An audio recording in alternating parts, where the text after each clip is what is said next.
अच्छा, ऐसा धोखा हमारे साथ किया, भोगोगे तुम। ये जो निकलता है ना भोगोगे, ये अकाट्य होता है।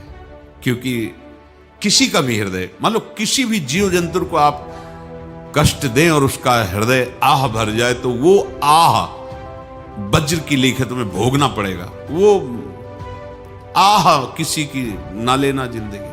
कोई ऐसा कोई आह भर करके कह दिया तुम समर्थ हो, हम तो कुछ कर नहीं सकते, और अंदर से दुखी, फिर तुम्हारी सामर्थ्य काम नहीं करेगी, मिट्टी में मिला देगी। ऐसा नहीं कि आप जो कर रहे हैं कोई देख नहीं रहा, कोई हिसाब किताब नहीं, जो कर रहे हैं अवश्य में भोक्तव्यम, बहुत सावधान।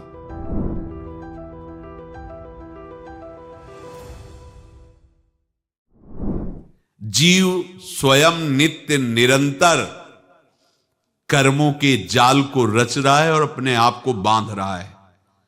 आपको मुक्त होना है, बंधना नहीं है। जीव का जन्म कर्मों के अनुबंध से होता है, कर्मों के बंधन से होता है, और उसको अपना ऋण चुकाना होता है। कर्मानुबंध ये बहुत सूक्ष्म विषय है। जैसे आप जिस परिवार में जन्म लिए हैं, तो उस परिवार के लोगों से आपका ऋण है, इसलिए उसी परिवार में आप आए हैं। और ऋणानुबंध, उसको बिना चुकाए या बिना वसूल किए आप वहां से जाएंगे नहीं। आपको लेना है तो वसूल करना है, और देना है तो चुकाना है। ये पूर्व के जन्मों से निश्चित किया गया है। जैसे किसी के यहां पुत्र हुआ, जन्म से ही पैसा खर्चा शुरू हुआ, जो बड़ा हुआ तो उद्दंडता के द्वारा मार पूरे परिवार को क्लेश पर क्लेश देता चला जा रहा है। ये तुम्हारे कर्म का फल है। या ऐसे शक्तिहीन बुद्धिहीन ऐसे पागल पूरे जीवन सेवा करो, तुमसे अपना हिसाब चुकाने के लिए वो आया है। अब परिवार के जो सदस्य जुड़े आके, मतलब पत्नी आते ही पूरी हृदय में आनंद, परिवार में आनंद, और जीवन भर वो आनंद ही सुख देने के लिए उसका जन्म हुआ। वो अपना ऋणानुबंध मुक्त, और आते ही भयंकर क्लेश खड़ा कर दिया, बीच में दीवाल और झगड़ा वैसा, फिर अतरे दिन मारपीट शुरू, कलह अशांति, पूरा जीवन नरक हिसाब करने आए। यहां ऋण चुकाए बिना कोई जा नहीं सकता, ऋण चुकाना पड़ेगा। किसी का ऋण वसूल करना है तो किसी को ऋण चुकाना है, दोनों काम करने होते हैं।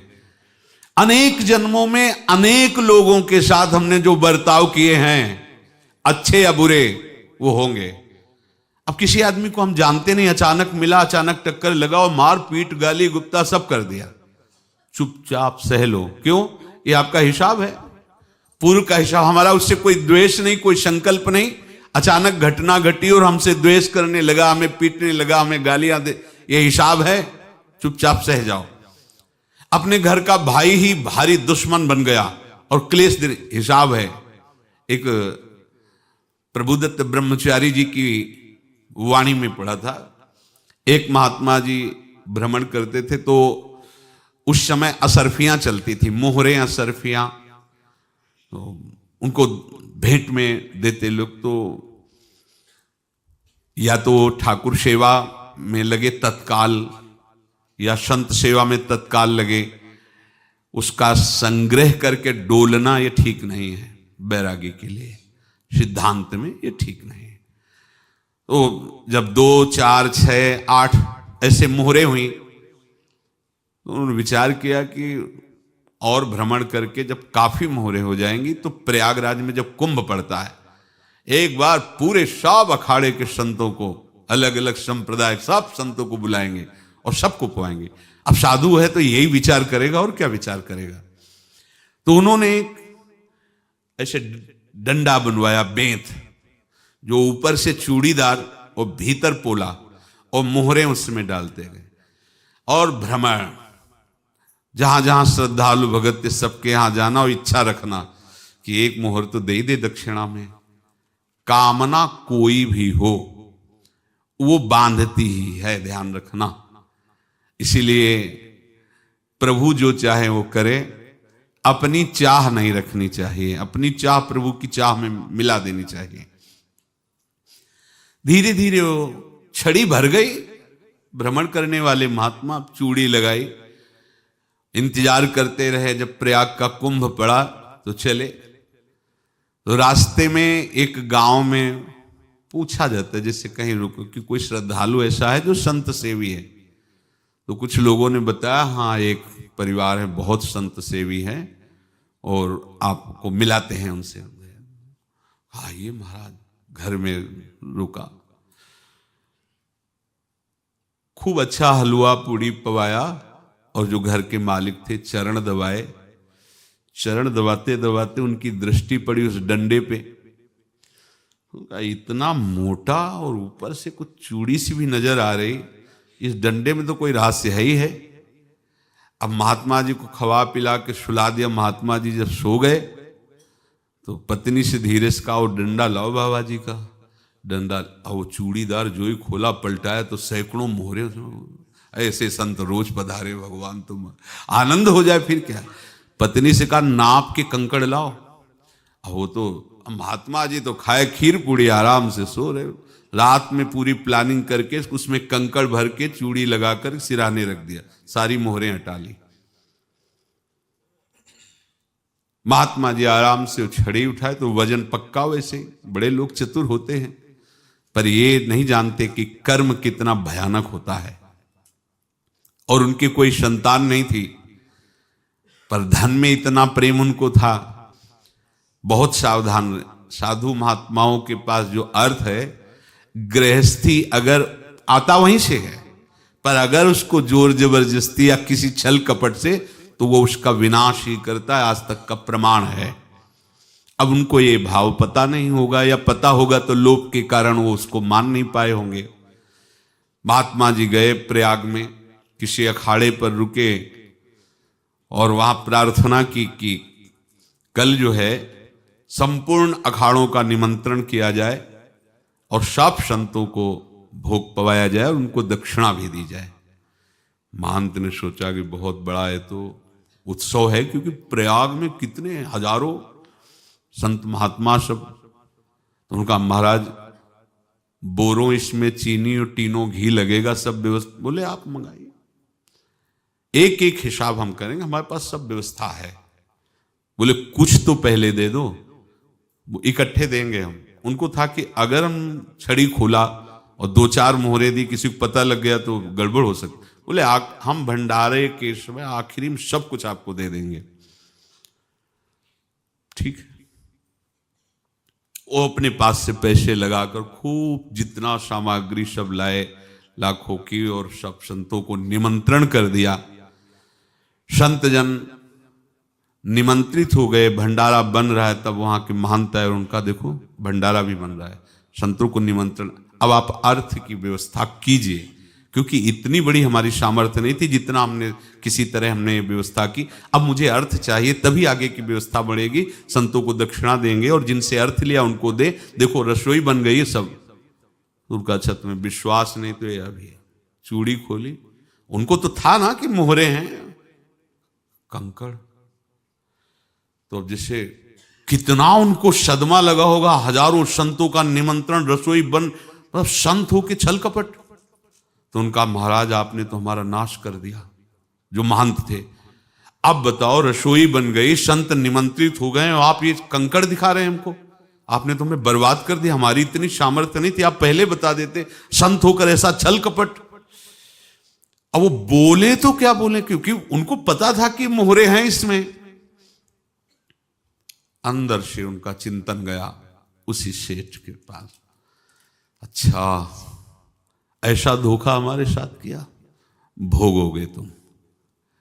ये जो निकलता है ना भोगोगे, ये अकाट्य होता है।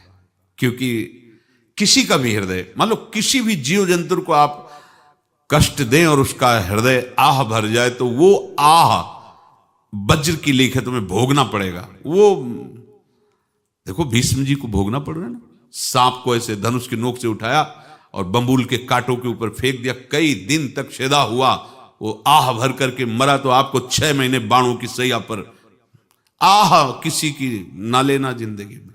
कोई ऐसा कोई आह भर करके कह दिया तुम समर्थ हो, हम तो कुछ कर नहीं सकते, और अंदर से दुखी, फिर तुम्हारी सामर्थ्य काम नहीं करेगी, मिट्टी में मिला देगी। फिर ये तो संत थे और भगवत आराधना के लिए, संत आराधना के लिए ही ऐसा किए हुए थे। अब इनका कैसे मुंह दिखाएं, अब क्या करें। सुबह संत जन आएंगे, सबके बीच में हमारी कि देखो इन्होंने, अब क्या करें। गए और संगम में जाके छलांग लगाई, अपने प्राण त्याग दिए। अब उनके तो पास मोहरे थी और व्यापार बढ़ा, और 9-10 महीने बाद ही लड़का हुआ। अब तो उनको कि संत फलीभूत हो गया। देखो व्यापार चल रहा, लड़का नहीं होता था, लड़का भी हो गया। बड़ा आनंद छा रहा है। जब से वो प्रकट हुए और धन की वृद्धि शुरू हो गई, पढ़ाई लिखाई में उनके खर्चा हुआ सब, बस बीमारी शुरू हो गई उनके शरीर में। अब उसमें पैसा जाना शुरू हुआ। इतने आसक्त तो वो दोनों हो गए कि कुछ भी हो, व्यापार ठप, संपत्ति बेचना शुरू। तो उन्होंने कहा कि बेटा मैं क्या कर सकता हूं तुम्हारे लिए।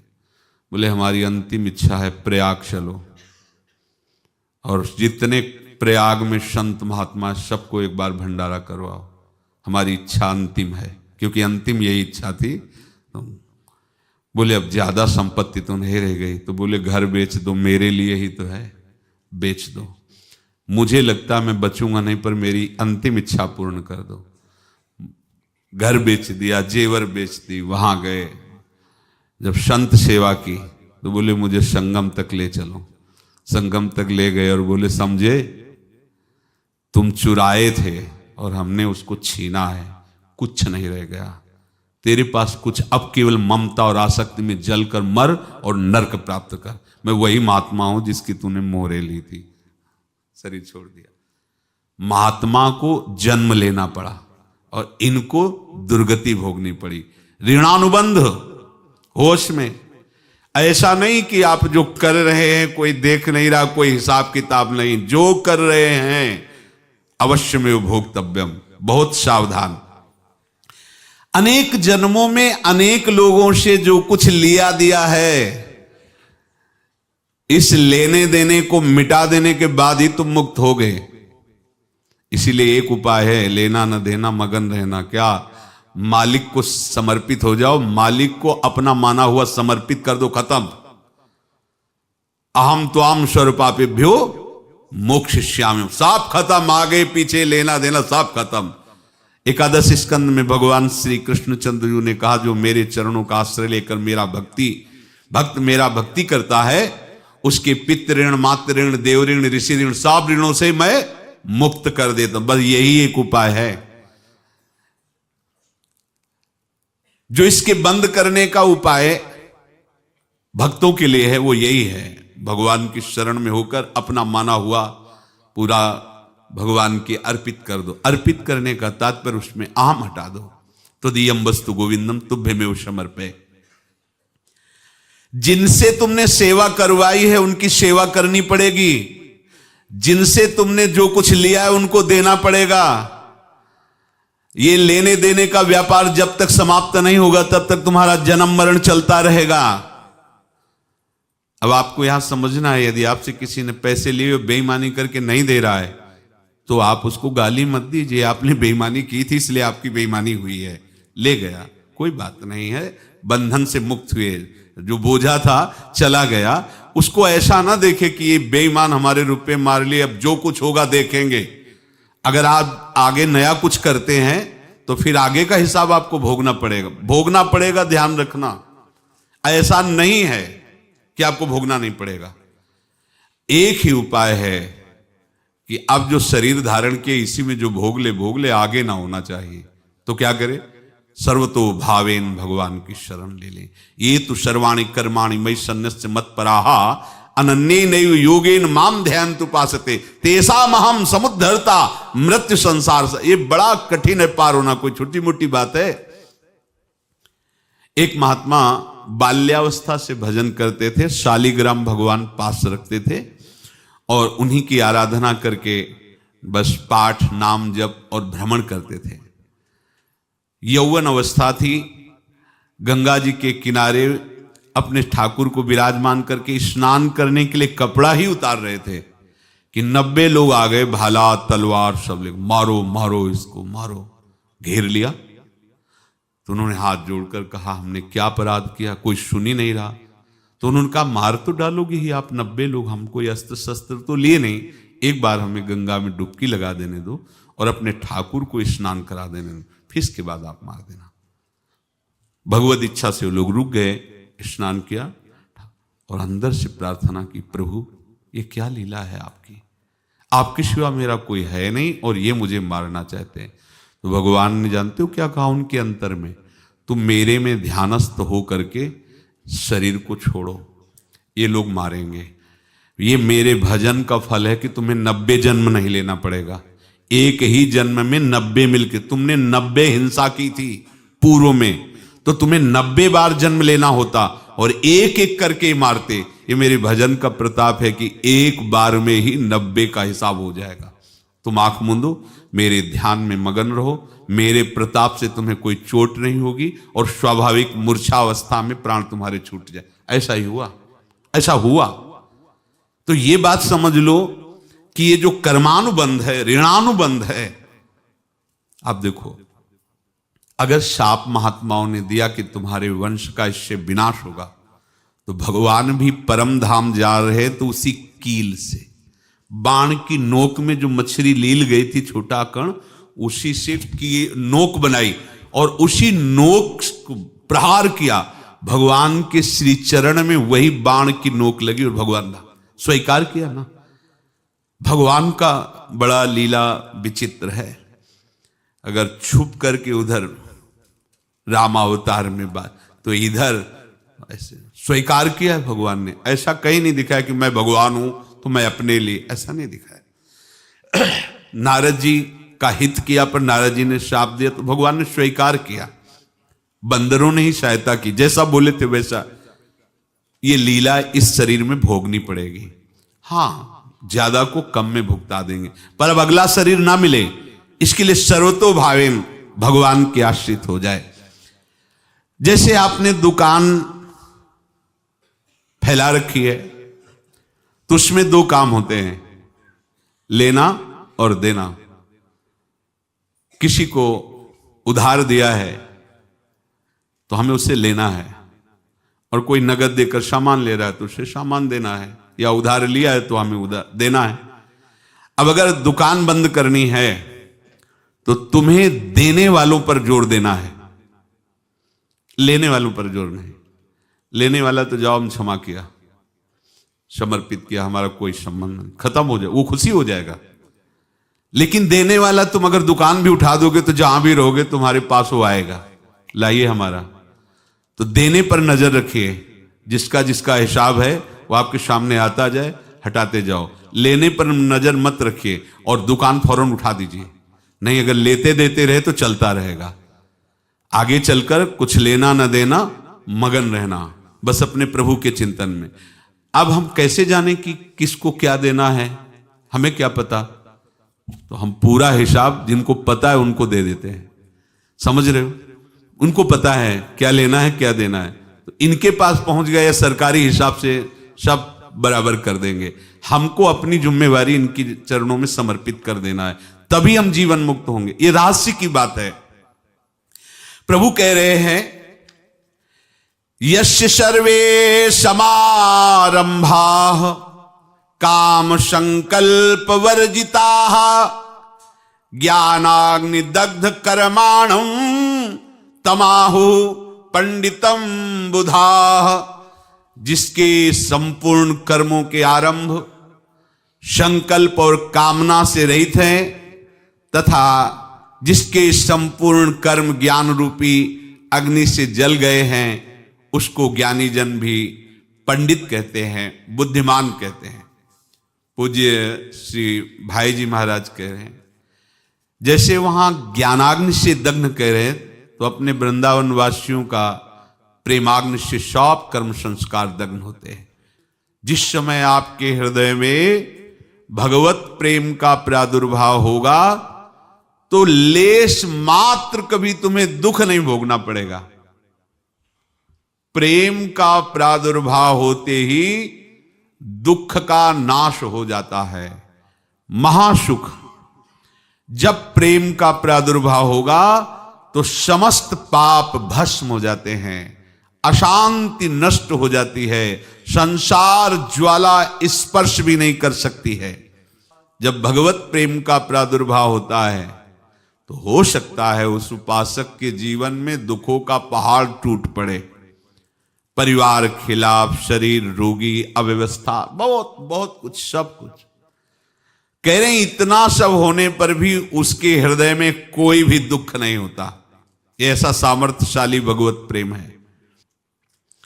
भगवान के चरणारविंद का जिसके हृदय में प्रेम है, भारी से भारी दुख भी उनको विचलित नहीं कर सकता।